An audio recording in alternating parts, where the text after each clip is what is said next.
Assalamualaikum warahmatullahi wabarakatuh. Halo semuanya. Saya Muhammad Faiz dari Program Studi Manajemen dengan NIM 0524959176. Di kesempatan kali ini saya akan menjelaskan tentang proses lahirnya Pancasila, mulai dari terbentuknya BPU PKI, Piagam Jakarta hingga PPKI. Pancasila tidak muncul secara tiba-tiba, tetapi melalui proses panjang yang melibatkan berbagai tokoh dan pemikiran besar bangsa Indonesia.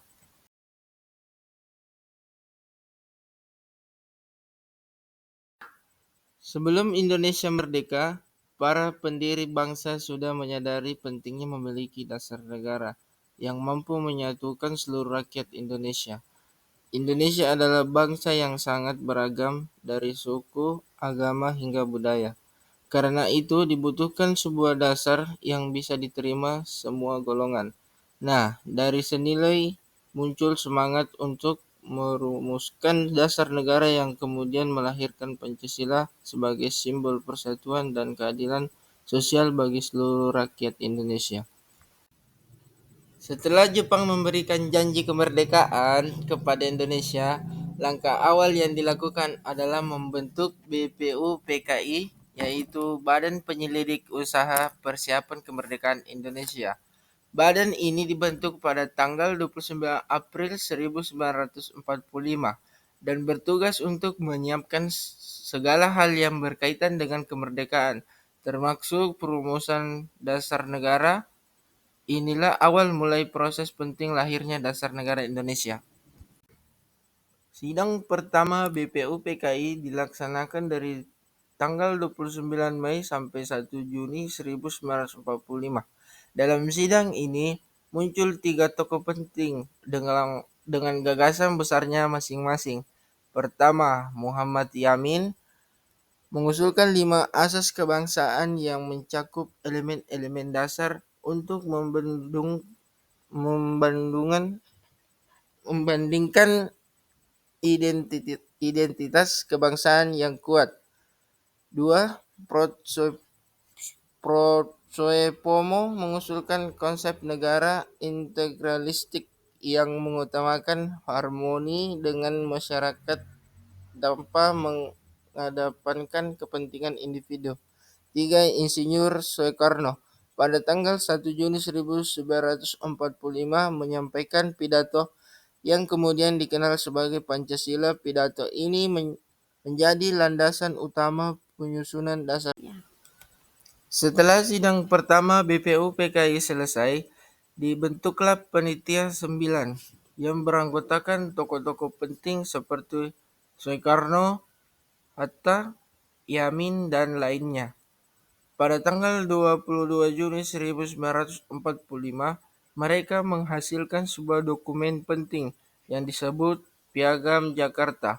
Piagam Jakarta berisi rumusan dasar negara dan menjadi cikal bakal pembukaan Undang-Undang Dasar 1945.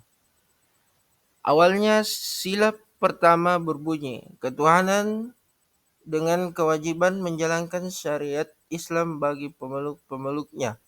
Namun demi menjaga persatuan bangsa yang majemuk, sila ini diubah menjadi ketuhanan yang Maha Esa. Keputusan ini menunjukkan semangat toleransi dan kebersamaan yang menjadi jiwa bangsa Indonesia.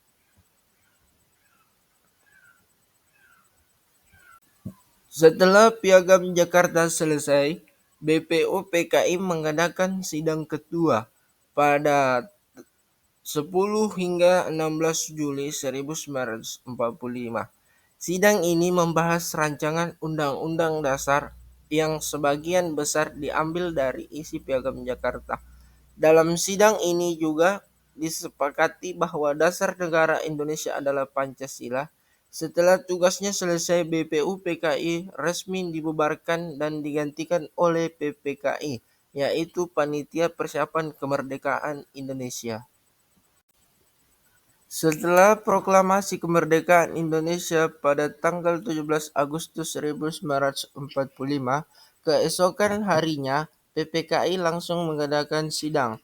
Sidang PPKI tanggal 18 Agustus 1945 menghasilkan 3 keputusan penting meliputi: 1. Mengesahkan Undang-Undang Dasar 1945. 2. Menetapkan Insinyur Soekarno sebagai Presiden dan Dr. Andos Muhammad Atta sebagai Wakil Presiden. 3. Menetapkan Pancasila sebagai dasar negara Republik Indonesia. Sejak itu, Pancasila resmi menjadi landasan ideologi bangsa kita. Dari proses panjang itu, kita bisa melihat bahwa lahirnya Pancasila bukan hanya hasil pemikiran satu orang, tapi hasil musyawarah dan kesepakatan bersama. Pancasila menjadi simbol persatuan, toleransi, dan gotong royong. Nilai-nilainya sangat relevan dalam kehidupan sehari-hari, mengajarkan kita untuk menghargai peradaban, perbedaan, dan bekerja sama demi kebaikan bersama. Pancasila adalah identitas bangsa yang menyatukan kita dari Sabang sampai Merauke. Bagi saya pribadi, memahami sejarah lahirnya Pancasila membuat saya semakin menghargai perjuangan para pendiri bangsa. Mereka berkorban waktu, tenaga, dan pikiran demi mewujudkan dasar negara yang adil bagi semua rakyat. Sebagai generasi muda, saya merasa penting untuk terus mengamalkan nilai-nilai Pancasila, mulai dari lingkungan, kampus, masyarakat, sampai dunia kerja nanti. Karena Pancasila bukan sekedar simbol negara, tetapi pedoman moral untuk membangun masa depan Indonesia yang lebih baik. Baiklah, itulah hasil presentasi saya. Jika ada perkataan yang tidak berkenan, mohon dimaafkan. Sekian, wabillahi taufiq wal hidayah. Wassalamualaikum warahmatullahi wabarakatuh. Merdeka!